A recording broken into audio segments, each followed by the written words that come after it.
Bonjour et bienvenue à Juste un moment.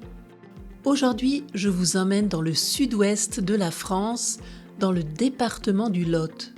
Nous allons visiter une petite ville pleine de charme. La petite ville dont je veux vous parler aujourd'hui s'appelle Figeac.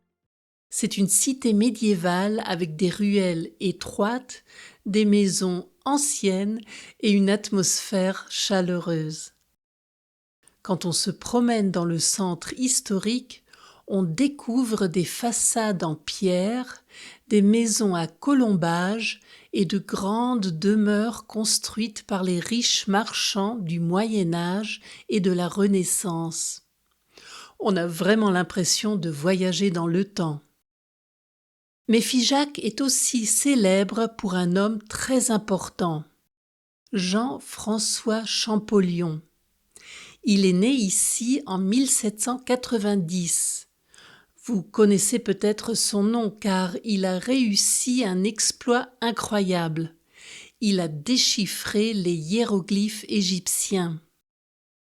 À son époque, personne ne comprenait ces mystérieux signes gravés sur les temples et les tombeaux d'Égypte. Tout change avec une découverte exceptionnelle. La pierre de Rosette, trouvée en Égypte en 1799 par les soldats de Napoléon. La pierre de Rosette contient le même texte écrit en 3 écritures. Les hiéroglyphes, le démotique, également une écriture égyptienne, et le grec ancien. Cette découverte très importante rendra possible la compréhension des hiéroglyphes.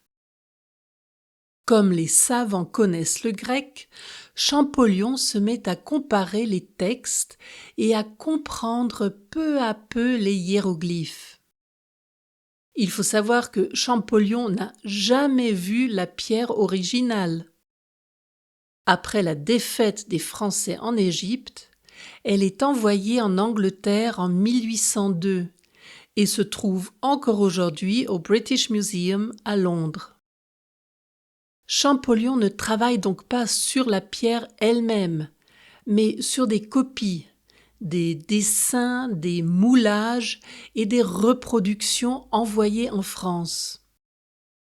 C'est uniquement avec ce matériel qu'il réussit à déchiffrer les hiéroglyphes après des années de travail. En effet, il a commencé à s'intéresser à la pierre de Rosette en 1808, à l'âge de 18 ans. À Figeac, on célèbre bien entendu l'héritage de Champollion. Dans sa maison natale se trouve le musée Champollion, les Écritures du monde. C'est un lieu passionnant qui raconte l'histoire de l'écriture depuis ses origines.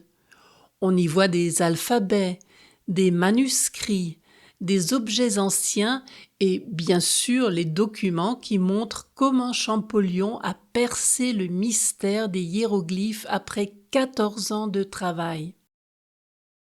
Non loin du musée, il y a aussi un site étonnant, la place des Écritures. Sur cette petite place, on peut marcher sur une immense reproduction de la pierre de Rosette, réalisée en pierre noire par l'artiste Joseph Kosuth.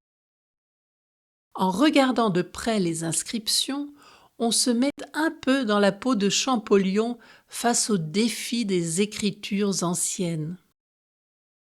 Mais Figeac n'est pas seulement la ville de Champollion.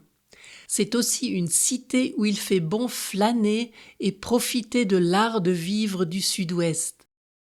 Sur la place Carnot, on admire les maisons gothiques et les hôtels particuliers. Dans les petites ruelles pavées, on découvre des arcades médiévales, des galeries en bois et des toits de tuiles rouges. Le mélange des styles architecturaux crée une atmosphère vivante et harmonieuse, à laquelle s'ajoute la richesse de la gastronomie locale. Dans le Lot, on trouve beaucoup de spécialités. Des plats à base de canard, des fromages de caractère, la truffe parfumée et des vins réputés. Les marchés de la ville sont l'endroit idéal pour découvrir ces produits et profiter de l'ambiance conviviale de la région. Alors, si vous voyagez dans le sud-ouest de la France, prenez le temps de visiter Figeac. Vous y trouverez une ville pleine de charme, un musée exceptionnel, et vous marcherez dans les pas de l'homme qui a redonné une voix à l'Égypte ancienne.